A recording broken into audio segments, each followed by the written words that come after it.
Halo wargital, terima kasih sudah bertamu di channel ini. Kali ini saya akan membantu kalian, khususnya bagi tukang copy paste ya.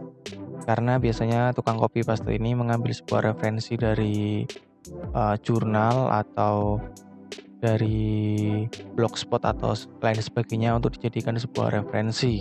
Nah, biasanya itu kalian itu kalau mengcopy sebuah tulisan itu kan satu-satu kayak gini. Ctrl+C atau klik kanan copy, kemudian kalian paste seperti ini, terus enter.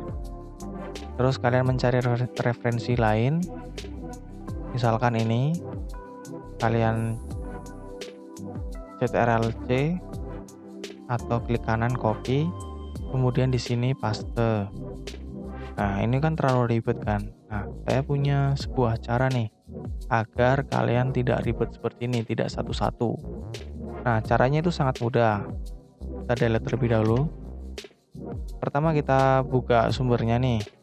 Kita copy aja nih. Copy. Terus ini copy. Terus mana lagi yang mau di copy? Misalkan ini.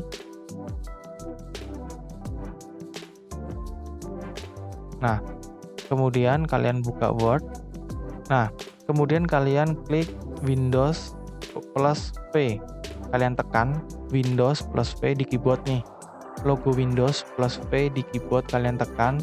Nah, kemudian di sini muncul nih yang tadi kalian copy. Kalian tinggal pastekan saja seperti ini. Windows plus V, kalian pastekan. Pastekan saja. Pastekan. Nah, seperti ini. Nah, jika kalian terbantu dengan video ini, mohon klik tombol like dan subscribe. Tapi jika kalian masih bingung, silakan tinggalkan komentar di video ini, karena komentar kalian sangat berharga bagi saya. Terima kasih.